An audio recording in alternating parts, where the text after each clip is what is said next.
What is going on, guys and girls? I want to make a video addressing what I personally think are the best modifications for your car, especially if you are budget minded.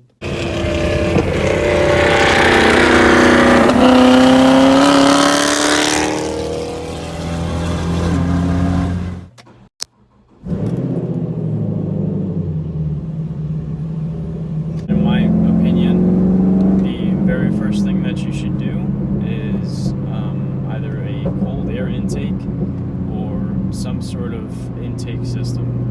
It's minimally invasive, if you will, so it's really hard to mess up. I think it's a great way to start working on cars. I didn't come from a family where we worked on cars, since we were like kids or anything like that. So I kind of built a passion for it. I started watching YouTube videos when I was give or take 14, 15, and I really got into like TJ Hunt and really big influencers like that, and I'm sure everybody else can relate to that. When they were talking about starting a YouTube channel and pursuing your passion and stuff like that, I know it sounds cheesy, but it really hit me, and I really enjoy the idea that I would get to meet people just because we share the same passion. Like, I think that's really, really cool. And I'm sure, I'll get better at what I'm doing, and I'll be able to do that. It's just a matter of surrounding myself with the right people from the start. Sorry, that was a cop. Another thing that I think you should do to your car to make it so that it is faster, especially if you're considering being on the budget side, is I would consider some form of header or downpipe depending on the vehicle that you have. Now, I know prices can vary and stuff like that, but I really think it's a good idea to get a sense for what you're trying to do. So the main thing that I think you should do is to have the car breathe better on the same components, not replacing any components, not putting any power adders just yet. I want people to think the correct way about modifying their vehicle. So, if you have like a WRX, or if you have like a Focus ST, Focus RS, pretty much anything with a 4-cylinder turbo or a 6-cylinder turbo, or even a V8 with turbos on it, what you're going to want to do is modify the intake system and modify the exhaust just past the turbos, so the downpipes. So it's just the whole thing. What you want to do is you want the car to breathe a lot better than it already is from the factory. So from the factory, they try to make it restrictive so that you get less, you get better fuel economy in a sense. But what it really does is when you open the airway, essentially, for your car, is you can run a more aggressive tune. And you can, I believe, put timing in it is what tuners would say. You would put timing in it, and it would allow you to make more power, essentially.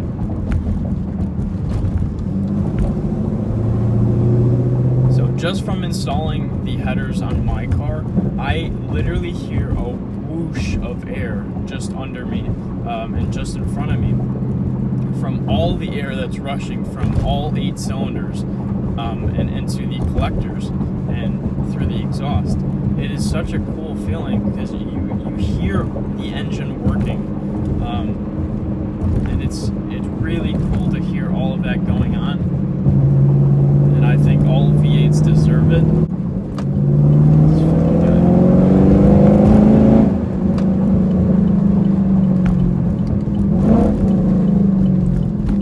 Sometimes this car turns me into an asshole, and I'm okay with it. I'm sure y'all can relate. So yeah, I think these modifications are the most efficient way to make more power. And obviously, when you do these things, please don't just do an intake and do headers and not get the car tuned. The sole purpose for installing these items and replacing stock items is so that you can run a more aggressive tune. If you don't run a more aggressive tune, you're probably gonna run really lean because the car isn't used to running, to having that restriction taken away. So it's gonna run lean because it doesn't think it needs that much fuel. So if you get it dyno tuned, I highly suggest you get it dyno tuned, or if there's a reputable tuner that does remote tuning, I would suggest you do that.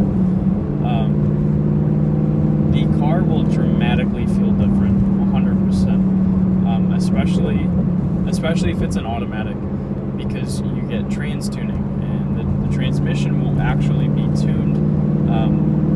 It will shift harder and it will shift faster. Now, I can't vouch for the reliability aspect of your vehicle after you get it dyno tuned or after you put modifications on it. Do your research. I can only vouch for my car. So you guys that have 5th gen Camaros with the L99 engine and the 6L80 transmission, which is the 6-speed automatic transmission that this comes in, I can vouch for you guys because I have that vehicle. And I'd like to think that I know a lot about it, considering that I've done a lot of research. Now, what I can say about this car is the transmission will be able to hold about 600 wheel horsepower reliably for a very long time. Now, if you're running 800 horsepower, obviously it's not gonna hold up for as long as you think. I'm talking about like a year or two. Maybe 800 horsepower probably hold up like a year if you don't go to the track. If you go to the track, it'll probably hold up for a couple track days. But besides that, I don't recommend that you go over 650. I am pulling this information directly from Janity Racing.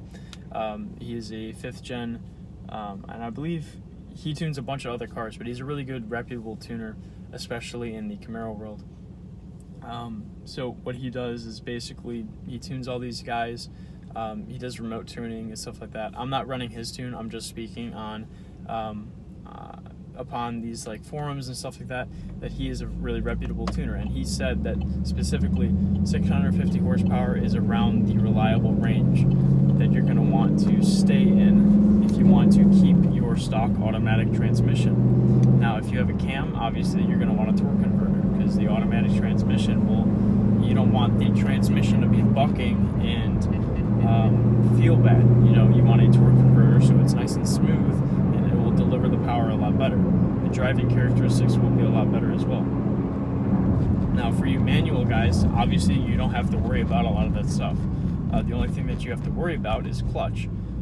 So upgrading your clutch to a dual disc or a twin disc, triple disc, and in some cases quadruple disc. These transmissions in general are very reliable, and they're very stout. And these automatic transmissions, if you were to think about it, these transmissions are in the Chevy Caprice. They're in the pretty much a lot of even the police vehicles. So if you think about it, they have to be reliable in that aspect. And these LS motors, obviously, everybody knows they're really reliable, and that's why they're so desirable. That's why I think it's really cool when you can upgrade them, and they will pretty much hold to everything that you throw at it. They sound really good. They respond to cams really well. To cam, not to cams. For you Coyote guys. It is a normal pushrod V8 design, and there's a lot less that can go wrong. Now, if you consider the new Mustangs, even from, I think, what started in 2014 maybe, well, with the Gen 1 Coyote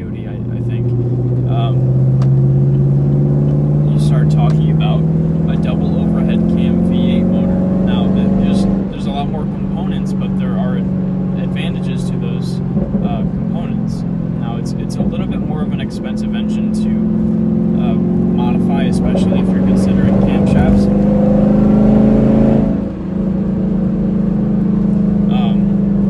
But then again, Mustangs are they're a really badass car. The engines are really nice. It's a more of a modern design compared to an LS motor.